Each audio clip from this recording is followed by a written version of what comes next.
Hello everyone. So today we have with us Apurva Sinha. She has secured All India rank of 163 this year. Hello everyone, I am Apurva Sinha and I have scored rank 163 in UPSC Civil Services Exam. Wonderful. So firstly, a warm welcome Thank Forum you, IAS here. Thank you, sir. It's just like a second home now, right? Right. Been associated with Forum IAS the past 2-3 years and it has been a wonderful journey for me. Wonderful, dear. See, this is altogether a monumental achievement. Yes, right? sir. What were you doing when the results came?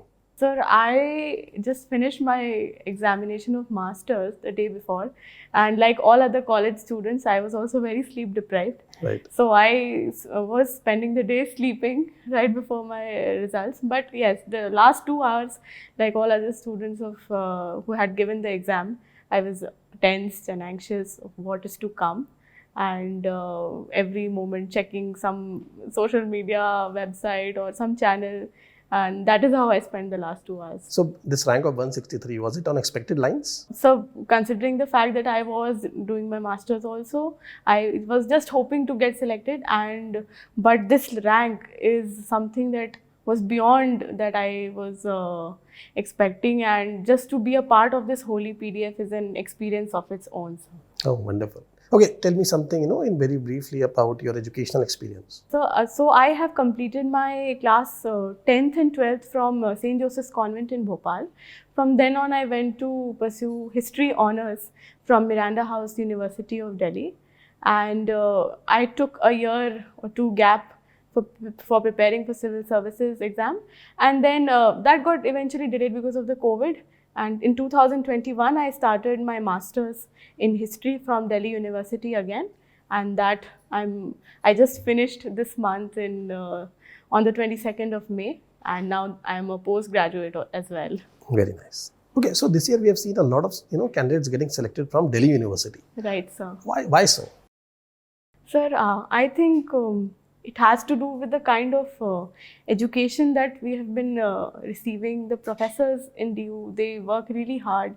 They make us read widely. And I think somewhere I feel that UPSC has also shifted its focus on not just rote learning and memory-based learning and content memorization, but also reading widely. And that can be seen in the kind of essay topics that we have, the kind of analytical questions that GS4 ethics paper asks. So they bring out the best in the candidate, and they show how much widely they know about things. So somewhere down the line, graduating in a humanities subject, it yielded result.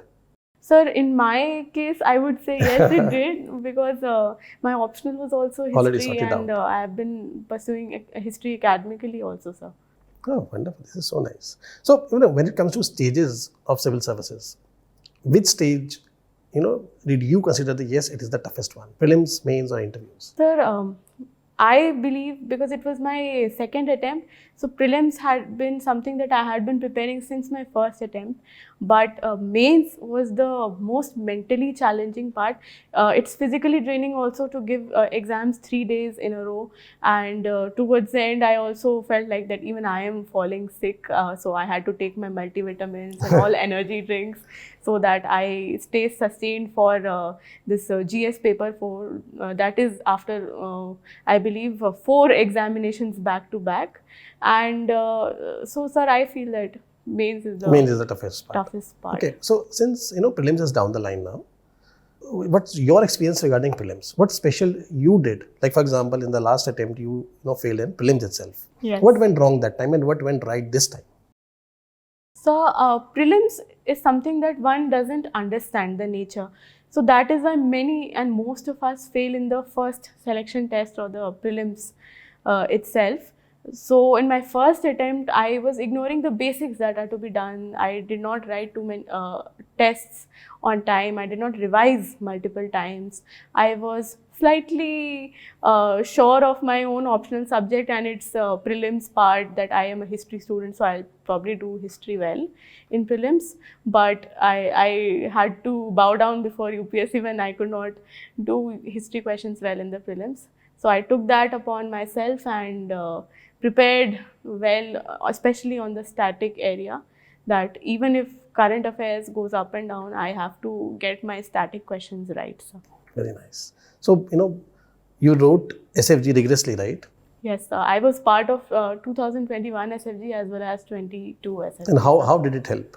Sir, it is a very structured program. Usually when we prepare on our own, we tend to become lazy, we tend to procrastinate and push our targets ahead. For example, if something is to be done by Sunday, but if you're preparing on our own, we might push it till the next month's Sunday.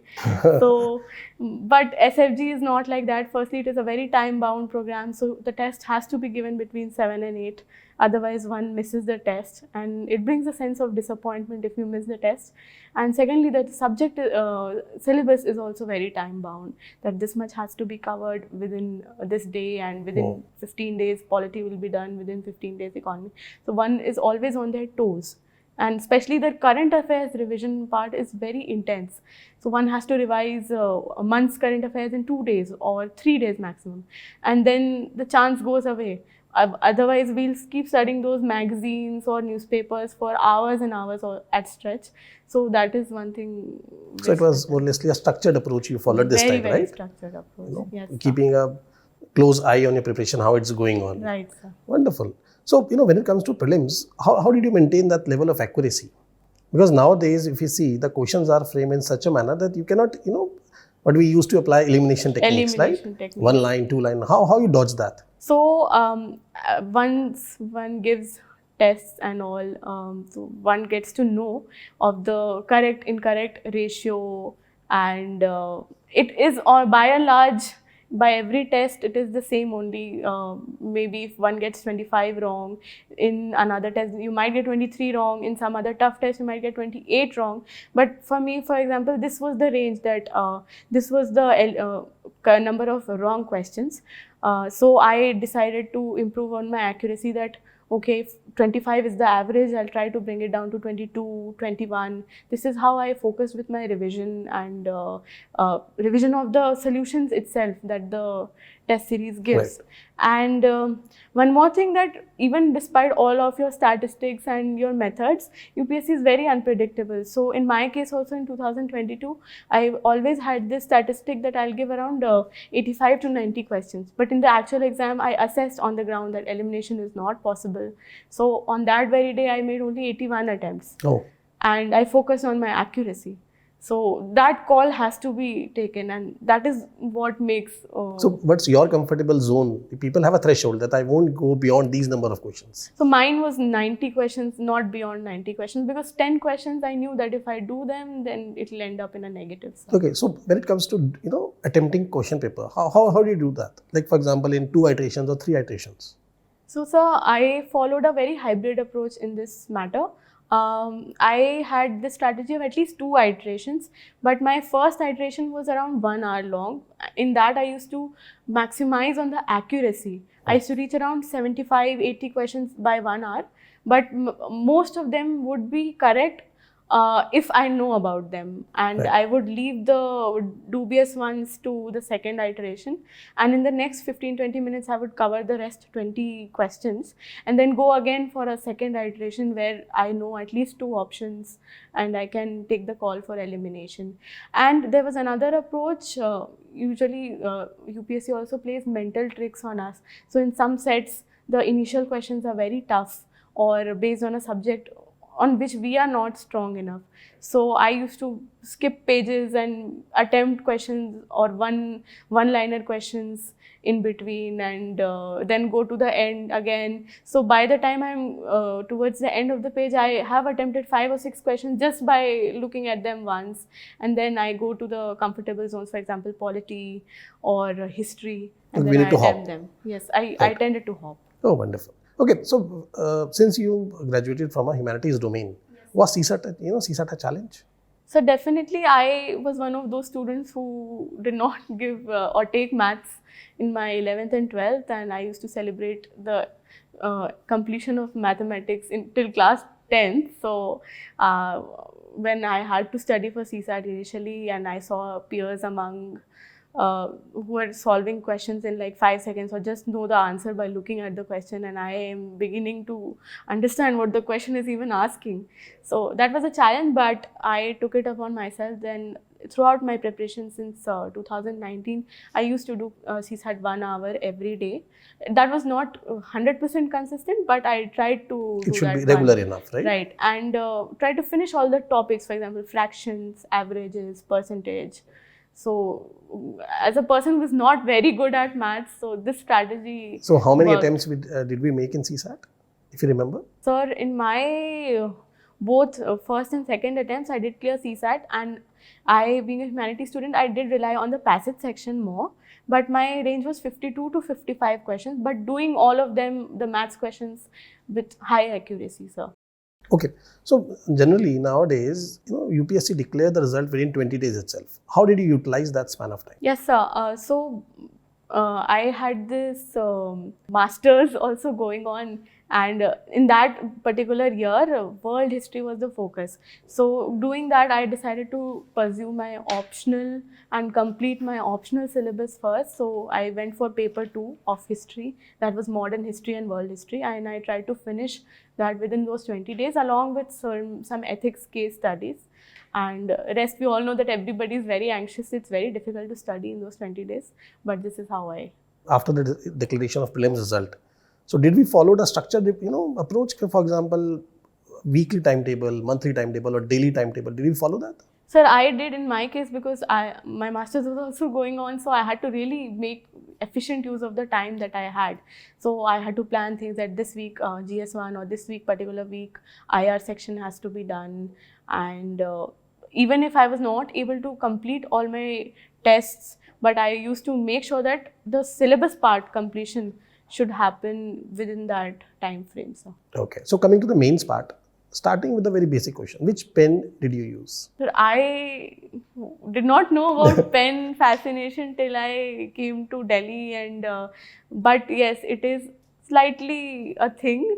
So I used a Hauser Exo ball pen. I used to write with ball pen. I did try gel pen under peer pressure, but felt that given the dimensions of my hand and my writing style, I went with ball pen. With the ball pen only. Yes, sir. Okay. So coming to the essay part, what special did you did regarding your essay preparation? Because nowadays we are seeing philosophical topics a lot.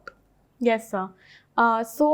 As far as essay writing practice goes, it is very much part of our initial process of preparation, and one has to keep writing essays. Many toppers also suggest that at least write one essay a week or one essay a month. So since 2019, I had been writing essays every month or every 2 weeks. I used to write one essay. My masters also helped me here because in masters one has to avoid plagiarism, and we have to write things on our own based on the reading that we do. So my writing skills towards the end, I would say, got really enhanced, or I was in practice by that. But otherwise I did prepare some certain areas, for example, women, education, health. These were the areas that I derived from my GS2, and I collated data or quotes from ethics related to that, and I used my GS material only for essay, apart from the philosophy that I got to enhance based on my master's readings and wide readings. So since you were already a student of mains guidance program, right? Yes. So coming to the GS part, how did you plan it and balanced it with your optional? How did you plan your GS part? So the GS part is the most competitive part of the examination. It's a very tough competition. Everybody is doing their level best. So for me, optional and GS, it was a 60-40 ratio, sir. 60% of my time would go for GS and 40% for my optional in whatever time that I studied. And because GS is more competitive, so I had to write more answers related to GS compared to optional, sir. But I would, that's my own strategy. I would not recommend it. But history must have played an important role in your GS1 part, right? Yes, sir, it did, and it helped me immensely. And I had to learn also that usually have this tendency to add optional content to the GS part. So one has to stop there and just write it like a GS answer so that we write it better. Right. So, but it did help. Okay, so what about GS2? What resources did you follow for GS2? So GS2, I relied on newspapers the monthly magazines, and the standard prelims material that we have for prelims, that is Lakshmikant. So Lakshmikant helped me cover the static part. For international relations, I used to rely on newspapers, this Rajya Sabha TV. That was in our time. Now it has changed to Sunset TV. Sunset. So some of the TV programs, from there one could directly make an answer based on the topics. And for social justice and governance part, I relied on certain notes and monthly materials, and I collated that into one final form and used it. So do you attest to this, to this statement that yes, every subject, GS subject has its own tone?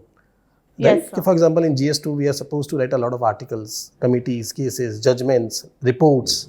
When it comes to GS3, we are supposed to write a lot of facts. Is that so? Sir, I would say that could have been the case till a few years ago, but now even UPSC is realizing that everything is interconnected. Right. For example, in GS2, we had this year a question on social justice based on inflation and unemployment. So that is an economy topic. So one has to have an integrated approach so that we know that yes, this is a question that would require articles and laws, but one has to also keep the economic concepts in mind while attempting, because things are related in the system as a whole, so political, economic, social. So talking about economics, how did your GS3 performed? Because this year we have seen that GS3 marks for majority of the students has gone down. How did it work for you? Sir, it did not work out for me as well. I also felt that I have not performed that well compared to my expectations, but I have seen that everybody more or less has been doing that.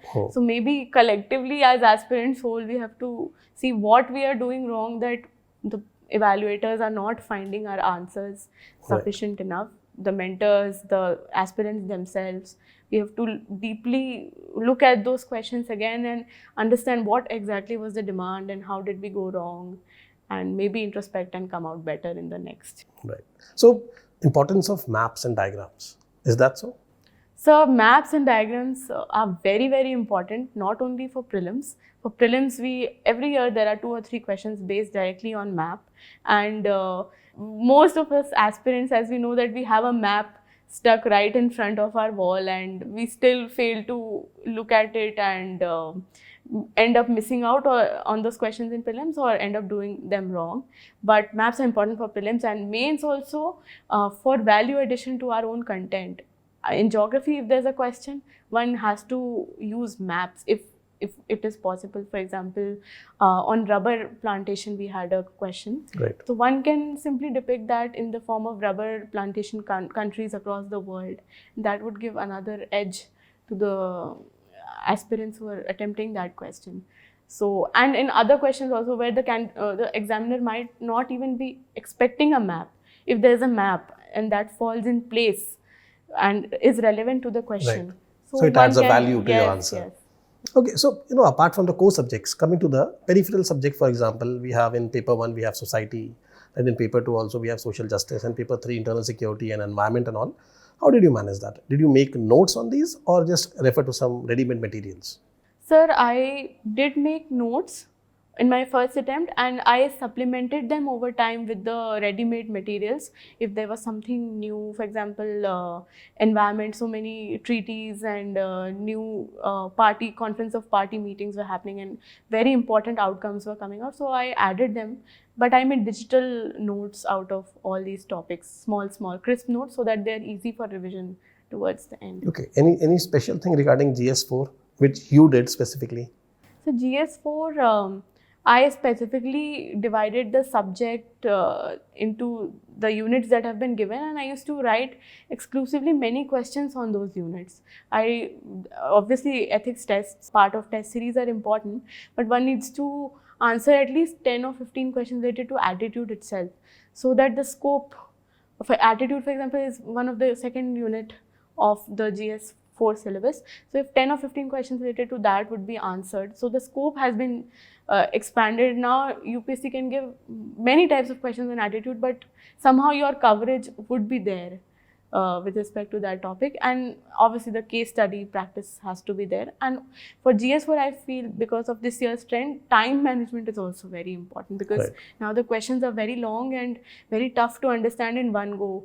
So once, as it is, we are all in the adrenaline rush and we have the survival mindset, and in that one has to understand exactly the demand of the question in a tough paragraph format. So time management is very Time important for management is ethics. important. So, you know, when it comes to answer writing, so if I divide it into two parts, for example, the content part, the presentation part, right? For example, dividing the answers into IBC format, which we generally do. And the second part is dividing the questions into time. Like, for example, 7 minutes and 11 minutes for 10 markers and 15 markers respectively. Did you follow that? Sir, I did follow this, although in the time part I was slightly lacking because of the toughness of the question. It took me some time to gather myself and do that. But for example, in the 10 markers, 7 minutes, and in the 15 markers, 11 minutes. Sometimes it went to 12 minutes, and that is 11 minutes or 10 minutes. Sometimes 12 minutes, and that is why I slightly suffered with time management issue. But IBC format, that is it's a thing to follow. Introduction, body, conclusion. Okay, so when it comes to, you know, adding your own charm to your answer, right? For example, diagrams are there. Any, you know, quotations you have quoted, or you collected it from somewhere? You know, collecting reports, or for example, collecting the some sayings of personalities like Prime Minister and President. Did you do so? Sir, in my essay and ethics paper, I did prepare some quotations, but that effort I did in the last 20 days so that the memory retention is the highest. Although I used to keep collecting quotes and all, but collating them and writing them down so that I remember them now. So that I did in the last few days so that my memory retention was the highest. And as the saying goes, that content is king but presentation Right. is queen. So presentation was huge part of my mains answer writing. Wonderful. So did you miss out on any question in the mains exam, or you attempted all? Sir, I did miss on. I didn't miss on the complete question, but like one section of the question, and in a few papers I missed out on the introduction and conclusion in the last question. So I used to have a slightly terrible last question. Other questions I did to my best. There is a dichotomy on this part. See, few people say that attempt 15, 16, or 14 or 15 good questions, and 5 questions on an average you can write, not that much good.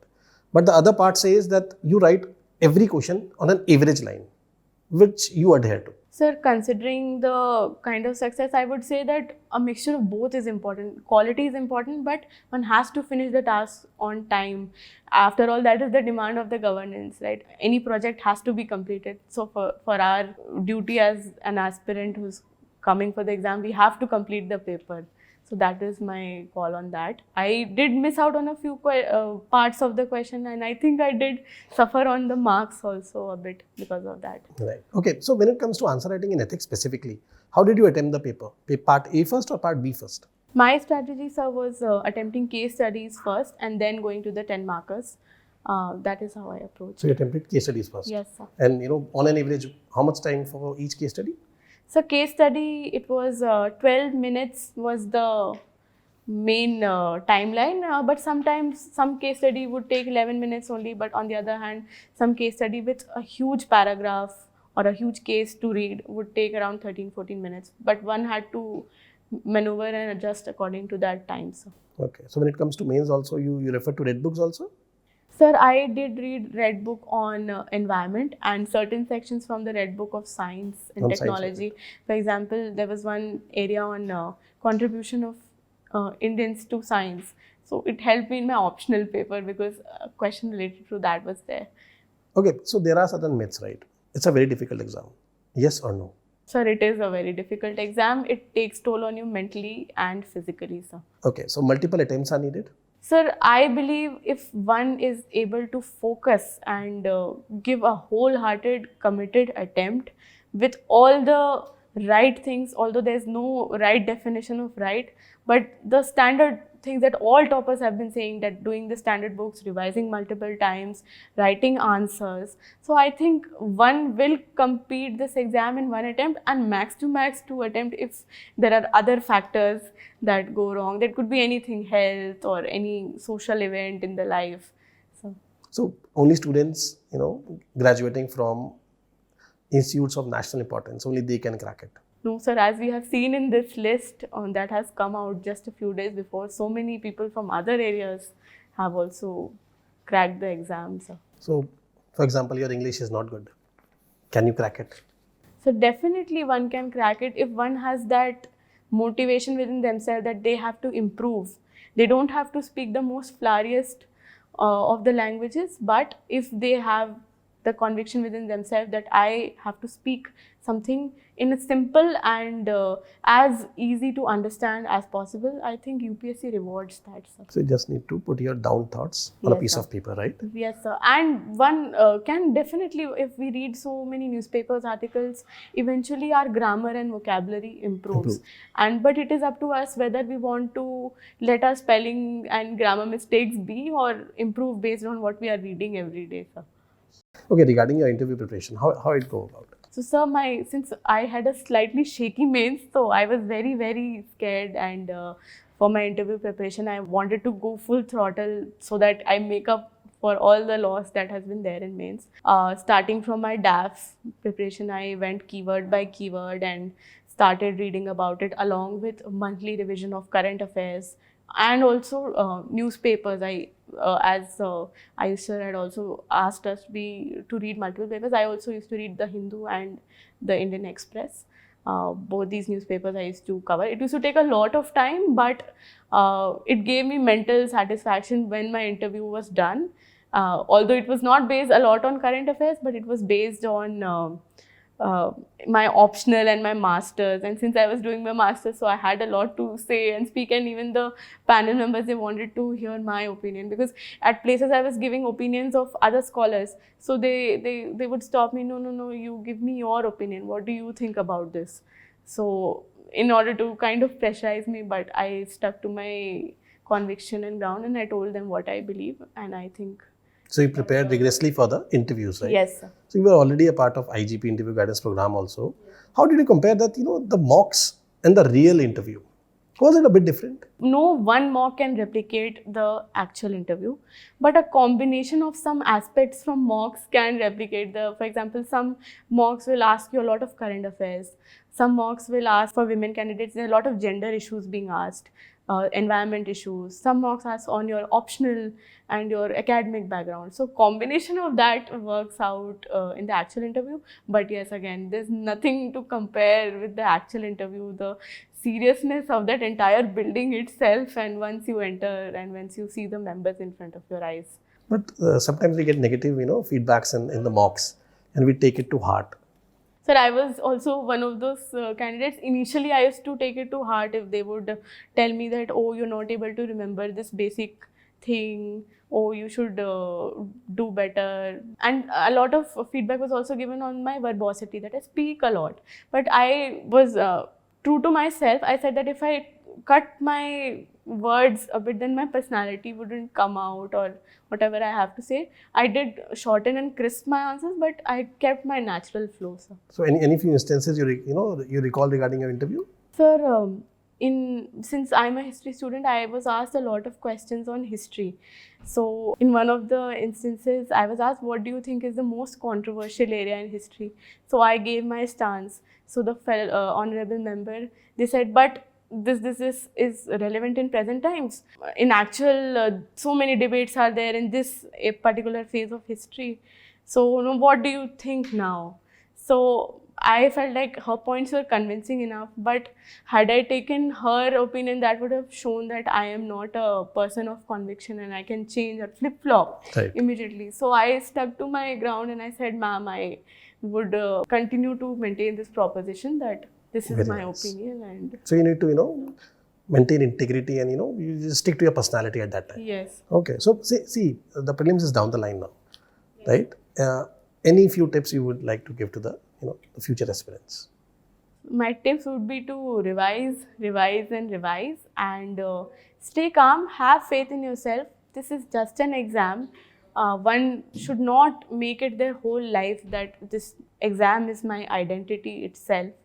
If you give your exam with a free mind, trust me, you will do so much more better and you'll score so much more than if you give it in a tensed state, because already the questions are going to test you in a multiple ways, and then you are stressing your mind itself by overthinking and by being tensed about the outcome. So believe in the process and believe in the commitment to your process, and the outcome will eventually come. Even if it is not in this year, it will come eventually to you. Things will fall in place. Wonderful. It was so nice interacting with you. Thank you, sir. Apurva, Same. we at Forum IAS, we again would like to congratulate. It's a really a big achievement. You are a student for quite a long time, right? So we, congratulate you for your all the future endeavors and all the opportunities and challenges you're bound to face now. Thank you so much. So nice interacting with you. Thank you so Good much. day. Thank you.